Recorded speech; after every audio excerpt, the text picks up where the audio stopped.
जय श्री राम दोस्तों, आप देख रहे हैं ज्ञान स्टार प्लस। आप सभी का हार्दिक स्वागत और अभिनंदन। तो दोस्तों, आज हमने कमेंट चुना है श्रीमान ओम प्रकाश सिंह जी का, और ये लिखते हैं कि कुआरी के करण हुए और मनचोदरी के व्यास, इनमें से कौन बहू लगे और कौन लगे सास। दोस्तों, आज हम इनके कमेंट का उत्तर देंगे। जानते हैं, आते हैं कि कुआरी के करण और मनचोदरी के से व्यास किस प्रकार हुए।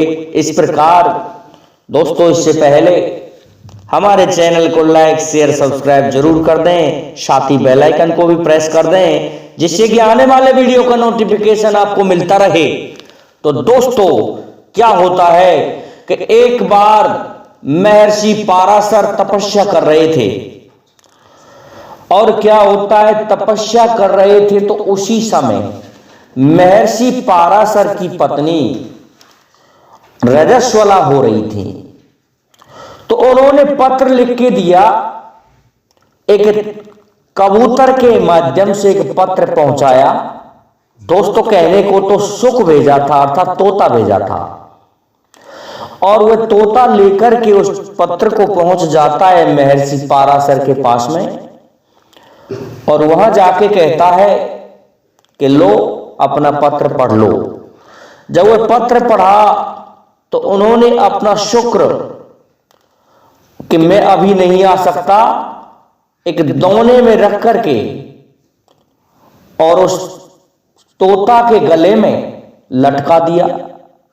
जब वे ले जा रहे थे तो रास्ते में होता क्या है कि एक बाज ने उस तोते की ऊपर आक्रमण किया, झपट्टा मारा। जब तोते के ऊपर आक्रमण हुआ तो तोता उल्टा सीधा हुआ, जिससे वह शुक्र जमीन में अर्थात जल में गिर पड़ा। वहां एक मत्स्य कन्या रहती थी, उसको एक मत्स्य कन्या अर्थात मछली निगल गई और वह गर्भवती हो जाती है। उसके गर्भवती हो जाने से कुछ एक समय पश्चात एक लड़की पैदा हुई, जिसका नाम दोस्तों मनचोदरी था। अब क्या होता है दोस्तों, जब मनचोदरी बड़ी हो गई तो वो एक मल्ला के यहां रहने लगी। मल्ला ने उसको पाल लिया।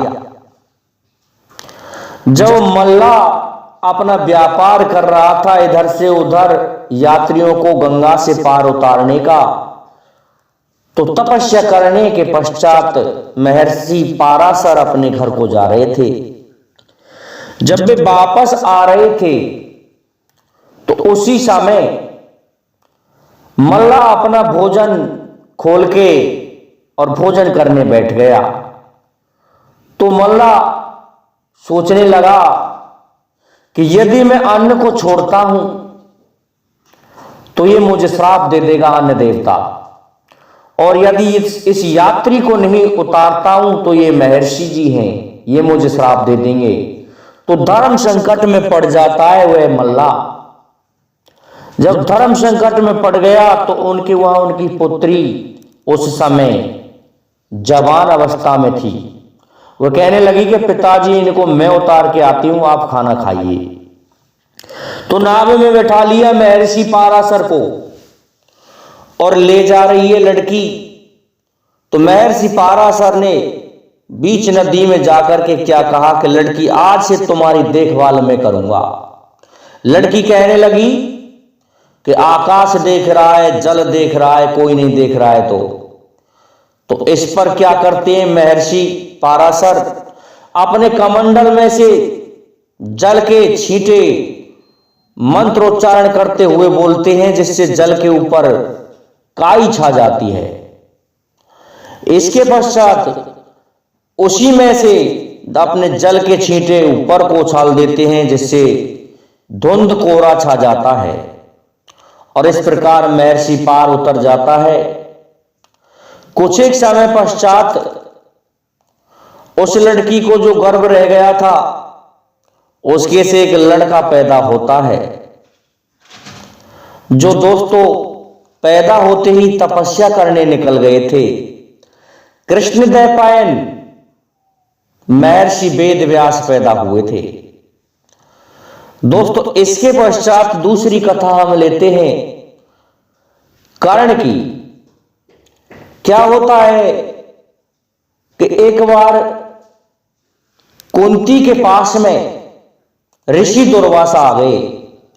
तो ऋषि दुर्वासा ने कहा कि ये अद्भुत कन्या है, इसलिए हे कुंती भोज, मैं इसको कुछ मंत्र दे रहा हूं।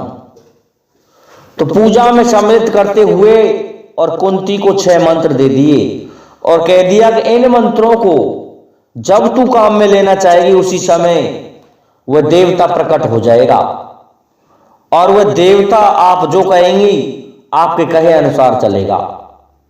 जब इस प्रकार की बात कह दी गई तो कुंती ने सोचा, उस समय वह कुंवारी थी, कि कहीं महर्षि दुर्वासा झूठ तो नहीं बोल रहे।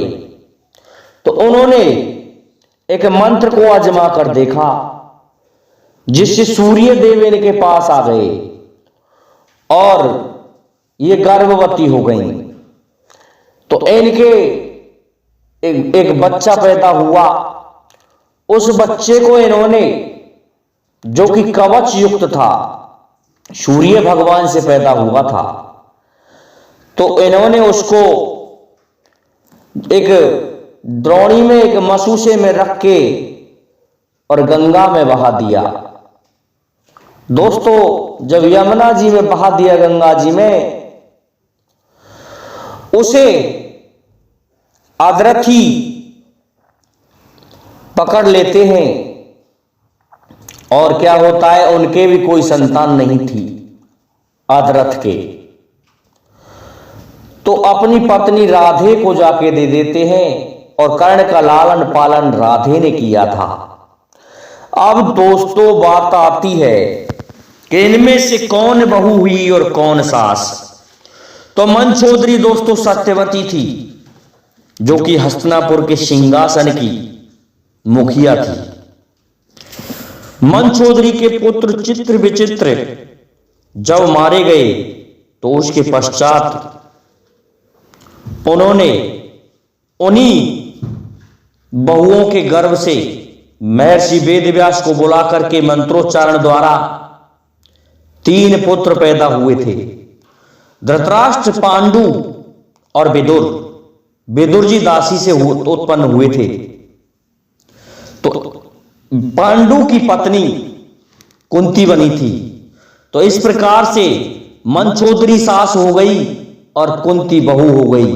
तो श्रीमान ओम प्रकाश सिंह जी, आपके प्रश्न का उत्तर आपको मिल गया होगा, इसलिए अब आपसे निवेदन है और हमारे समस्त श्रोताओं से, हमारे विद्वान सब्सक्राइबर बंधुओं से निवेदन है कि आप हमारे चैनल को लाइक, शेयर और सब्सक्राइब करें। साथ ही बेल आइकन को भी प्रेस कर दें, जिससे कि आने वाले वीडियो का नोटिफिकेशन आपको मिलता रहे। दोस्तों जय हिंद, जय भारत, जय जय श्री राधे, जय जय श्री राम।